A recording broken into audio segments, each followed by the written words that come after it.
하나님께 기도하는 것은 두 부류의 종류의 기도가 있다는 것입니다. 먼저는 일반적인 기도가 있는데, 아침에 일어나서 하나님을 찬양하고 오늘 하루를 하나님 지켜주시고 인도하여 주옵소서, 하나님의 도우심을 간구하는 평범한 기도, 일상적인 기도의 방법이 있고, 또 하나는 삶의 절대절명의 위기를 만났을 때, 이거는 힘으로도 되지 않고 능력으로 되지 않고 이건 도저히 인간의 힘으로 될 수 없는 이러한 절대절명의 순간에 하나님께 작정해서 하나님 나에게 기적을 베풀어 주옵소서 하는 여러분 작정 기도가 있는 것입니다. 인생이란 무엇이냐? 기도의 삶이며 신앙이란 기도하는 삶을 의미하는 것입니다. 신앙이란 무엇인가? 바로 하나님께 기도하여 체험받는 것입니다. 크리스마스라고 하는 것은 그리스도 예수께 마스, 즉 예배하다, 기도하다 하는 의미를 가지고 있습니다. 오늘 이 성탄절 예배에 예수님께 작정으로 기도하고 절대절명의 순간에 하나님의 도우심을 의지하여 기적을 체험하는 이러한 성탄절이 되기를 주의 이름으로 축복합니다. 제일 먼저는 한나의 기도를 예를 들 수가 있습니다. 이스라엘의 한 고을에 엘가나라 하는 사람이 있었는데, 그에게는 그 당시 한나와 브닛나라고 하는 두 아내가 있었습니다. 첫째 부인은 자식을 낳지 못해서 늘 마음에 상처가 있었고, 둘째 부인은 자식을 많이 낳았기 때문에 이 브닛나가 한나를 늘 학대하고 조롱하고 박해를 하게 되었었습니다. 남편 엘가나가 1년에 한 번 한 차례 주의 성전에 들어와서 하나님께 제사를 드리고 많은 제물을 하나님께 드리는 가운데 그 모든 것에 갑절이나 한나를 사랑하여 주었지만 그 제물이 이 한나에게 위로가 되지 못했던 것입니다. 그래서 한나는 서러움에 울며 음식도 먹지 않고 괴로워했던 것입니다. 한나여 어찌하여 우느냐? 어찌하여 마음 아파하느냐? 10 아들보다 내가 낫지 아니하냐? 하는 남편이 위로가 있었지만 그 말도 상처가 됩니다. 10 아들보다 내가 낫지 아니하 하는 그 남편의 말도 오히려 이 한나에게는 상처가 되고 아픔이 되었던 것입니다. 그러자 이 한나는 여러 가지 박해, 고난, 괴로움, 인간의 힘으로 할 수 없는 자신의 잉태하지 못한 아픔들, 이러한 것을 가지고 목숨을 걸고 하나님께 부르짖어 기도해야 되겠다 하고 기도하기로 결심했던 것입니다. 성도 여러분, 우리가 올해 한 해 영적인 열매, 교회 부흥의 열매, 전도의 열매가 하나도 없이 박해와 무시와 조롱을 당하고 있다면 우리도 한나와 같이 기도하는 한 해가 되기를 주의 이름으로 축복합니다. 한나는 기도하기로 결심했습니다. 그런데 하나님께서 이 여인의 기도를 응답해 주시고 사무엘이라고 하는 아들을 주신 것입니다. 사무엘, 그 뜻은 하나님의 응답입니다. 한번 따라서 합시다. 사무엘, 하나님의 응답. 이 연속적으로 다가오는 박해, 고난, 외로움, 그리고 서러움, 이런 것이 밀려 들어올 때 원망과 불평하지 아니하고 이 한나는 사느냐 죽느냐 결단을 가지고 하나님께 기도하게 된 것입니다. 이러한 결단의 결과로 부르짖어 기도할 때 이 기도가 하나님의 보호자를 움직이게 되었고 하나님의 응답이 한나에게 임하여서 그의 태문을 열어주시고 사무엘, 하나님의 응답이라는 은총을 받게 된 것입니다. 여러분, 사무엘은 누구냐? 기도로 낳은 아들입니다. 사무엘은 장차 민족을 깨우고 하나님의 말씀을 증거하는 하나님의 위대한 종입니다. 그런데 이런 종이 나오기 전에 어머니 뱃속에서 10개월간 어머니가 기도하는 소리를 듣고 태어나기를 원했던 것입니다. 하나님의 사람을 얻으려면 작정으로 기도하는 것이 필요합니다. 그러므로 우리는 육신으로 살지 말고 영적으로 사시기를 주의 이름으로 축복합니다. 하나님께서 종종 그 태문을 열어주실 때에 한나의 기도를 통하여 어머니가 작정으로 기도하고 기도함을 통하여서 그 사무엘, 즉 하나님의 응답이라고 하는 아들을 주시고 또 자녀를 주신 것입니다. 우리가 인생을 살면서 내 주위에 나를 찌르고 아프게 하는 사람들이 있을 수 있습니다. 남편이 나를 괴롭히고 아내가 혹은 부모가 가시가 되어서 나를 찌르는 경우가 있습니다. 이러한 것이 계속되면 번뇌가 다가와서 내가 왜 사는지, 앞으로 무엇을 해야 되는지 그 마음의 괴로움이 넘쳐나게 되므로 눈물이 앞을 가르며 이러한 마음이 어떤 결단을 내리게 되는 것입니다. 그런데 그 결단이란 인간적인 방법이 아니라 기도로 나타나야 되는 것입니다. 사람이 고난의 가시에 찔리게 될 때 하나님께서는 우리의 마음속에 급하게 나가 성내어 다투어서 더 문제를 악화시키지 아니하고 내가 기도해야 되겠다 하고 이 한나에게 기도의 마음을 심어주시고, 그래 환경에 가시에 찔리고 번뇌와 괴로움이 다가올 때에 이때는 바로 하나님께 기도할 때구나 하고 하나님께서 우리에게 사인을 주시는 것을 알고, 그럴 때 하나님의 보호자를 붙잡고 기도하는 성도가 되기를 바랍니다. 이러한 기도는 마귀의 장벽을 무너뜨리고 하나님의 보호자를 움직이는 위대한 힘이 있는 것입니다. 작정기도란 단호한 결단이 없이 응답이 와도 좋고 안 와도 좋다 하는 생각으로 형식적인 의식적으로 하는 기도가 아닌 것입니다. 하나님의 손길을 움직이기 위해서 때로는 종종 이 여인들을 사용하사 이 여인들의 그 한스러운 마음, 서러운 마음을 결단을 하게 하고, 그래야 하나님께 기도하여 간구할 때에 하나님의 손길이 움직이는 위대한 역사가 일어나서 우리 생활 속에 사무엘, 즉 하나님의 위대한 응답의 축복을 받게 되는 것입니다. 두 번째 기도, 이 작정 기도에는 회개 기도가 있음을 알아야 됩니다. 우리에게 회개 기도, 작정 기도의 비밀을 배우게 하여 주옵소서. 우리는 이 세상에 살면서 세상과 타협하고 내 생각에 맞지 아니하면 그건 아니다 하고 거역하는 이러한 죄, 혹은 탐심의 죄, 이러한 죄들이 우리에게 있는 한 하나님을 움직일 수 없고 우리의 인생 문제를 해결을 받을 수가 없는 것입니다. 하나님의 보호자를 움직이기 위해서는 하나님의 뜻이 하늘에서 이루어진 것 같이 내 삶 속에 이루어지기 위해서는 회개 기도를 하고 하나님의 도우심을 간구하는 정결한 기도를 해야 될 필요가 있는 것입니다. 종종 하나님께서 우리에게 네가 회개 기도를 하라고 말씀하실 경우가 있다는 것입니다. 하나님의 위대한 종 세례 요한이 태어나기 전에 세례 요한의 아버지 사가랴가, 그가 이 제사장 직무를 감당하기 위해서 제비를 뽑았는데 마침 제비에 당첨이 되어서 내가 하나님의 성전에 들어가 작정으로 기도해야 되겠다 하고 사가랴가 하나님의 성전에 들어가 분향하며 기도하는 일을 하게 되었던 것입니다.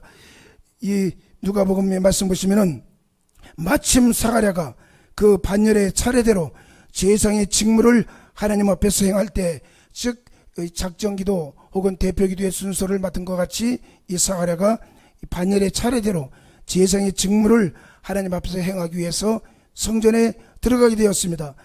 제사장의 전례를 따라 제비를 뽑아 주의 성소에 들어가 분향하고 모든 백성은 그 분향하는 시간에 밖에서 이 사가랴를 위해서 중보기도하고 있는 그런 장면이 나오고 있는 것입니다. 그런데 갑자기 주의 사자가 저에게 나타나 향단 우편에 선지라. 사가랴가 보고 놀라며 무서워하니 천사가 일러 가로되 사가랴야 무서워하지 말라. 너희 간구함이 하나님께 들린지라. 내 아내 엘리사벳이 네게 아들을 낳아주리니 그 이름을 요한이라 하라.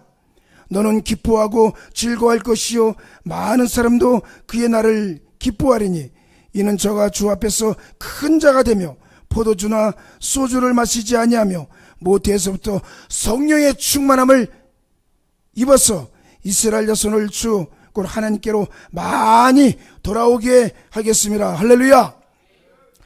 엄청난 계시와 응답을 주의 천사가 사가랴에게 주신 것입니다. 사가랴야, 네가 하나님의 전에서 기도하고 헌신하더니 내가 기쁜 소식을 줄게. 참으로 좋은 소식을 너에게 선물로 주마. 그것은 너희 아내 엘리사벳이 자식을 낳을 것이요 그 이름을 요한이라 할 것이며 이로 인하여 너는 매우 기뻐하고 또 기뻐하고 매우 기뻐하게 될 것이다. 오늘 이 천사의 축복이 이 성탄절날 오신 여러분에게도 임하기를 주의 이름으로 축복합니다.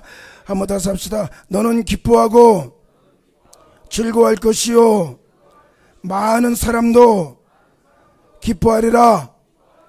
이 놀라운 기쁜 소식을 이 주예전에서 봉사하고 있던 사가랴에게 주의 천사가 나타나서 네 아내에게 아들이 있겠으니 요한이라 하라. 너는 기뻐하고 기뻐하되 그의 나타남을 인하여 많은 사람도 기뻐하고 성령 충만받게 될 것이며 또한 그 아들이 이스라엘을 많이 하나님께로 돌아오게 하는 하나님의 종이 될 것이다.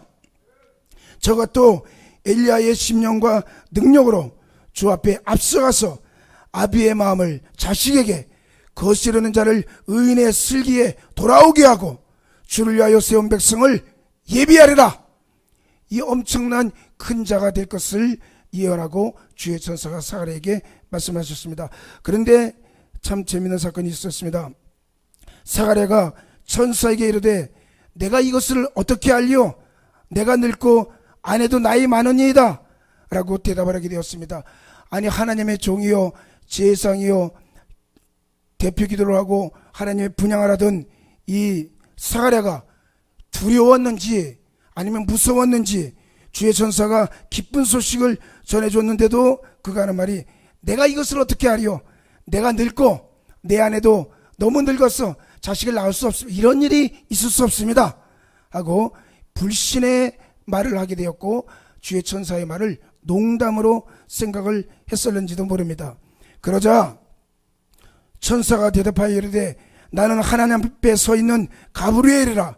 이 좋은 소식을 전하여 내게 말하라고 보내심을 입었노라. 보라 이 일에 되는 날까지 내가 벙어리가 되어 능히 말을 못하리니 이는 내 말을 내가 믿지 아니함이거니와 때가 이르면 내 말이 이루어지리라 하더라. 할렐루야. 이 벙어리라는 말은 이 말을 못하고 귀에 듣지 못하는 두 단어가 합성되어서 벙어리가 되고 기머리가 될 것이다. 그 이후로 사가랴가 6개월간 말을 못하고 듣지도 못해서 형용으로 말하는 것을 알아듣지 못하니까 글씨를 쓰거나 이 손가락으로 표현해야 하는 그런 얘기인 것입니다. 아마도 주의 천사가 사가랴의 입을 벙어리로 만든 것은 나가서 천사가 그러는데 엘리사벳이 잉태한데 에이 그럴 리가 있어? 차라리 그런 말을 하느니 그냥 벙어리로 사는 게 낫다. 주의 천사가 기적의 말씀을 주시고 이 일로 인하여 세례 요한이 날 것이고 마리아가 주 어떻게 예수를 낳을 것을 주의 엄청난 계시 속에 말씀하시는데 에이 그런 일이 있겠나 하고 나가서 부정적으로 말을 하면 얼마나 하나님의 영광을 가리게 되었으며 그 말들이 얼마나 하나님을 수치스럽게 하겠습니까? 사악한 말을 하느니 차라리 입 다물고 사는 게 낫겠다 해서 벙어리로 만들어버린 것입니다. 그리고 이후로 천사가 대답하여 이르되 나는 하나님 앞에 서 있는 가브리엘이라. 이 좋은 소식을 전하라고 내게 말하고 보내심을 입었는데 네가 내 말을 믿지 아니함이거니와 때가 이르매 내 말이 이르리라. 백성들이 사가랴를 기다리며 그의 성소 안에서 지치함을 기이 여기더니 그가 나와서 저희에게 말을 못하니 백성들이 그 성소 안에서 이상을 본 줄 알았더라. 그가 형용으로 뜻을 표시하며 그냥 벙어리대로 있더니 그의 직무의 날이 다음에 집으로 돌아가니라. 누가복음 1장 24절 이후에는 그 후에 그의 아내 엘리사벳이 천사의 말대로 쇠퇴하고 5달 동안 숨어 있으며 가로되 주께서 나를 돌아보시는 날에 인간의 내 부끄러움을 없게 하시려고 이렇게 행하십니다 하니라. 하나님께서 엘리사벳이 나이 들고 자식이 없은 그 부끄러움을 없게 하시려고 그 아내에게 수태하게 하고 복을 주셔서 누가복음 2장 17절 말씀 보시면은 엘리사벳이 해산할 기한이 차서 아들을 낳으니 이웃과 친족이 주께서 저를 크게 국리를 여기심을 듣고 함께 즐거워하더라. 8일이 되매 아이를 할례를 하러 와서 그 부친의 이름을 따라 사가랴라고 하고자 하더니 그 모친이 대답하여 이르되 아니라 요한이라 하자. 요한이란 뜻은 요한한, 즉 요한은 은혜로우시다. 한번 다시 합시다. 요한은 은혜로우시다. 요한이라는 말은 요한은 은혜로우신 분이시다 하는 뜻의 이름을 갖고 있는데, 그 모친이 요한이라 하자. 그러자 우리 친척 중에는 그런 이름을 한 일이 없으니 하고 그 부친에게 형용하여 아이 이름을 무엇이라 할까요? 하고 물어보니 저가 서판을 달라 하여 그의 이름을 요한이라고 쓰매 다 기억이더라. 이에 곧 그 입이 열리고 혀가 풀리며 말을 하여 하나님을 찬송하는 은혜가 임하게 된 것입니다. 벙어리 되었던 이 사가랴가 하나님의 성령의 충만을 받아 하나님께 순종하여 요한이라고 딱 쓰자 그 즉시로 입이 풀려서 성령이 충만하게 되고 입이 열려서 하나님을 찬송하는 이러한 예언의 역사가 일어나게 된 것입니다. 그가 이러기를 찬송하려도다 주 이스라엘의 하나님이여 그 백성을 돌아보사 속량하시며 우리를 위하여 구원의 뿔을 그 종 다윗의 집에 일으키셨으니 이하여 내가 지극히 높으신 이의 선지자라 일컬음을 받고 주 앞에 앞서가서 그 길을 예비하며 주의 백성에게 그 죄사함을 받는 구원을 얻게 하시리니 이는 우리 하나님의 국률을 인함이라. 위로부터 돋는 해가 위로부터 우리에게 임하게 될 것이다 하는 이 성령 충만하여 사가랴가 하나님을 송축하는 축복이 임하게 된 것입니다. 그러므로 여러분, 우리가 천사의 전한 말씀과 예언과 율법을 받고도 거역하거나 하나님을 슬프시게 하면 하나님께서 심하게 슬퍼하시고 우리를 책망하시는 것입니다. 시편 78편 7절에 저희로 그 소망을 하나님께 두며 하나님의 행사를 잊지 아니하고 오직 그 계명을 지켜서 그 열조 곧 완고하고 배역하며 그 마음이 정직하지 못하며 그 심령이 하나님께 충성치 아니한 세대와 같지 않게 하려 하심이니라. 그뿐 아니라 하나님을 대적하여 말하기를 하나님이 우리에게 능히 식탁을 준비하시랴, 저가 반석을 쳐서 물을 내시랴, 시내가 넘쳤거니와 또 능히 떡을 주시며 그 백성을 위하여 고기를 예비하시랴 하였도다. 그러므로 여호와께서 듣고 노하시며 야곱을 향하여 노가 올랐으니 이는 하나님을 믿지 아니하며 그 구원을 의지하지 아니한 영고로다. 오직 하나님은 자비하심으로 죄악을 사하사 멸하지 아니하시고 그 진노를 여러 번 돌이키셨다고 말씀을 하고 있는 것입니다. 성도 여러분, 우리는 신앙생활하며 못해 먹겠다는 소리 함부로 해서는 아니 되는 것입니다. 만일 그러한 말을 생각을 하고 말을 한다면 스가랴가 벙어리 되어 있는 것처럼 우리로 벙어리 되고 기먹게 하는지도 모르는 것입니다. 이런 것 찬양과 기도하지 못하는 벙어리, 말씀을 읽지도 못하는 벙어리, 말씀을 들어도 깨닫지도 못하는 벙어리, 새벽기도 빼먹는 벙어리, 하나님께서 우리를 책망하사 주께서 주신 이 귀한 기쁜 소식을 사가랴처럼 하나님께 거역할 때 우리를 그렇게 책망하시기도 하는 것입니다. 반드시 우리는 주님 중심으로 돌아와서 우리의 마음을 살펴보고 하나님을 기쁘시게 하는 이런 삶을 살아야 될 줄로 믿습니다. 세 번째는 서원의 기도가 있습니다. 한나는 아들을 주십시오. 만일 이 아들을 주시면 젖을 뗄 때까지 내가 품에 있다가 반드시 하나님의 성전에서 주님을 섬기게 하였습니다. 하나님께서는 한나의 서원 기도를 들으시고 그 서원 기도가 한나의 몸에 역사하사 자식을 낳고 그 아들이 사무엘이 되어서 하나님의 엘리 제사장의 몸종이 되게 한 것입니다. 야곱도 형 에서를 떠나서 그가 고향을 떠나 고생할 때에 서원 기도를 했습니다. 하나님이여 이곳이 하늘문이 되게 하시고 또 주의 천사가 오르락 내리락 하게 하시고 나를 지켜주시면 이 자리가 하나님의 성전이 될 것이며 내 모든 것의 10분의 1을 반드시 하나님께 드리겠습니다 하고 서원 기도를 하게 되었고 그 서원의 작전 기도가 하나님의 응답해 주셔서 야곱이 이스라엘 되는 축복을 받게 된 것입니다. 요한의 아버지 사가랴와 엘리사벳 사건 이후로 6달 이후에 주의 천사 가브리엘이 마리아에게 나타나셔서 이 말을 합니다. 한번 따라서 합시다. 마리아, 존귀한 자. 마리아라는 뜻은 존귀한 자. 옛날 아론의 여동생인 미리암, 그 말이나 마리아, 이 말이 똑같은 말입니다. 미리암, 이 말도 존귀한 자, 마리아, 이 말도 존귀한 자인데, 이 요셉과 마리아는 다윗의 혈통에 있는 자녀들이기 때문에 왕족 집안이기도 하고 굉장히 권위 있는 집안이기도 했지만, 하나님의 지시를 따라 나사렛에서 베들레헴에 가게 되었습니다. 6달 만에 주의 천사가 가브리엘이 하나님의 보내심을 받아 갈릴리 나사렛 동네에 가서 다윗의 자손 요셉에게 정언한 처녀에게 이르시되, 그 처녀의 이름은 마리아라. 그가 들어가 가로되 은혜를 받은 자여 평안할지어다. 이 은혜를 받은 자여, 이 말은 그의 왕족인 이 마리아에게 굉장히 존중해서 표현한 표현인 것입니다. 한번 따라서 합시다. 은혜를 받은 자여 평안할지어다. 주께서 너와 함께 하시다.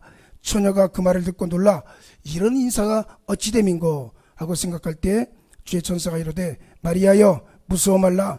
네가 하나님께 은혜를 입었느니라. 보라, 내가 수태하여 아들을 낳으니 그 이름을 예수라라. 그가 큰 자가 되고 지극히 높으신 이의 아들이라 일컬을 것이요, 주 하나님께서 그 조상 다윗의 위를 그에게 주실 것이니 영원히 야곱의 집에 왕노릇 하실 것이며 그의 나라가 무궁하리라. 그러자 마리아가 천사에게 대답을 합니다. 나는 사내를 알지 못하니 어찌 이런 일이 있으리까? 천사가 대답하여 가로되, 성령이 내게 임하시고 지극히 높으신 이의 능력이 너를 덮으시리니 이러므로 나실 바 거룩한 자는 하나님의 아들이라 일컬을 것이라. 보라, 내 친족 엘리사벳도 늙어서 아들을 배웠느니라. 본래 수태하지 못한다 하던 이가 이미 6달이 되었으니 대저 하나님의 모든 말씀은 능치 못할 일이 없느니라. 하나님의 모든 말씀은 능치 못할 일이 없을 것이다. 그러자 이 마리아는 사가랴처럼 대답하지 아니하고 하는 말이, 주의 계집종이오니 말씀대로 내게 이루어지이다 하고 하나님께 서원하고 하나님의 주신 말씀에 따라 순종하게 된 것입니다. 그리고 이 마리아는 주의 말씀대로 내게 이루어지이다 고백을 한 다음 하나님께 송축하는 기도하는 내용이 오늘 본문 말씀이 있습니다. 같이 한번 읽어보겠습니다. 누가복음 1장 46절 1장 46절 시작. 마리아가 이르되 내 영혼이 주를 찬양하며 내 마음이 하나님 내 구주를 기뻐하였으면 그의 여종의 비천함을 돌보셨습니다. 보라, 이제후로는 만세 나를 복이 있다 일컬으리로다. 능하신 이가 큰 일을 내게 행하셨으니 그 이름이 거룩하시며 궁휼하심이 두려워하는 자에게 대대로 이르는도다. 그의 팔로 힘을 보이사 교만한 자들을 흩으셨고 권세 있는 자를 그 위에서 내리치셨으며 비천한 자를 높이셨고 줄이는 자를 좋은 것으로 배불리셨으며 부자는 빈손으로 보내셨도다. 그 종 이스라엘을 도우사 긍휼히 여기시고 기억하시되 우리 조상에게 말씀하신 것 같이 아브라함과 그 자손에게 영원히 하시리로다 하니라. 마리아가 6달쯤 함께 있다가 집으로 돌아가니라. 아멘. 이 당시 이 마리아의 나이가 10대 19, 18로 그렇게 흔히 알려져 있는데, 이 어린 처녀임에도 불구하고 그 신앙이 굉장히 돈독합니다. 그것은 그 어릴 때부터 그런 신앙생활을 해왔고 또 그의 남편 요셉이 그 아내를 사랑해서 이 신앙생활을 한 것을 알 수 있습니다. 그의 마리아의 찬가를 보면 주의 말씀대로 내게 이루어지이다 라고 순종하며 고백을 했지만, 한마디로 만세 나를 복이 있다 일컬을 것이다. 능하신 이가 내게 큰일을 행하셨다. 비천한 자를 높이신다. 하나님이 나를 도우시고 국률을 베풀어 주실 것이다. 이런 네 가지로 마리아의 소원 기도를 표현할 수 있습니다. 우리 오른손을 가슴에 얹고 우리 마리아처럼 한번 신앙 고백을 해보십시다. 만세 나를 복이 있다. 내가 복이 있습니다. 능하신 이가 큰 일을 행하셨습니다. 비천한 자를 높이십니다. 나를 도우시고 국률을 베푸십니다. 할렐루야. 오늘 이 성탄절에 여러분 모두에게 하나님이 여러분을 도와주시고 국류를 베풀어 주시고 또 큰일을 행하여 주시사 죽을 몸도 살려주시고 또 여러분의 몸과 마음속에 하나님의 큰일을 행하여 주심으로 만세 나를 복이 있다 일컬 것이다 했던 이 소원 기도가 여러분의 생활 속에도 임하기를 바랍니다. 마지막 네 번째는 이 작정 기도에는 결사적인 기도가 있다는 것입니다. 한나나 마리아나 엘리야나 성경의 모든 인물들은 전부 결사적인 기도를 통하여 예수를 잉태하고 또 하나님의 응답을 받게 된 것입니다. 엘리야는 3년 6개월 동안 비가 오지 않았을 때 가멜산에 올라가 하나님께 결사적으로 기도하고 그의 종을 보내서 비가 오나 가봐라. 1번, 2번, 3번, 7번 가봤지만 드디어 마지막 7번째에 하늘에 손바닥만한 구름이 뜨게 되었습니다. 그러자 그 손바닥만한 구름이 징조가 되어서 이 민족 3년 6개월 동안 비가 오지 않던 이 민족에 폭우가 쏟아질 줄로 믿습니다 하고 위대한 하나님의 비를 받게 되었고 가뭄에서 이스라엘 민족이 구원받게 되는 역사가 일어나게 된 것입니다. 오늘 여기 이 한나도 엘리야도 어린 여인 마리아도 하나님의 증거가 나타날 때까지 서원하여 결사적으로 기도하고 그 기도를 통하여 예수를 출생하게 되었으니 이는 곧 예수는 기도의 출생자였다 해도 과언이 아닌 것입니다. 예수님 자신도 이 땅에 사는 동안 통곡과 눈물의 삶을 사셨습니다. 그는 육체에 계실 때 자기를 죽음에서 능히 구원하실 이에게 심한 통곡과 눈물로 간구와 소원을 올렸고 그의 경외하심으로 인하여 들으심을 얻었느니라. 이와 같이 히브리서 5장 7절에도 말씀을 하고 있는 것입니다. 오늘 이 성탄절을 맞이하여 기도라고 하는 새로운 관점에서 이 성경의 모든 인물들이 막다른 인생 골목에서 절대 절망의 상황 가운데서 그들은 기도로 하나님의 보좌를 움직이게 되었고 기도로 그들은 하나님께 순종하게 되었고 10달 동안 기도로 하나님의 응답과 역사를 사모하게 되었고 그로 인하여 예수 그리스도를 출생시키거나 하나님의 응답을 받는 하나님의 사람들이 되게 되었습니다. 할렐루야. 간절한 심령의 한나의 기도, 회개하는 스가랴의 기도, 자신을 소원하여 드리는 마리아의 기도, 결단하고 하나님 앞에 7번씩이라도 머리가 무릎 사이에 들어가는 엘리야의 기도, 이러한 모든 기도가 하나님의 보좌를 움직이게 되었고 하나님의 뜻이 우리의 생활 속에 이루어지게 된 것입니다.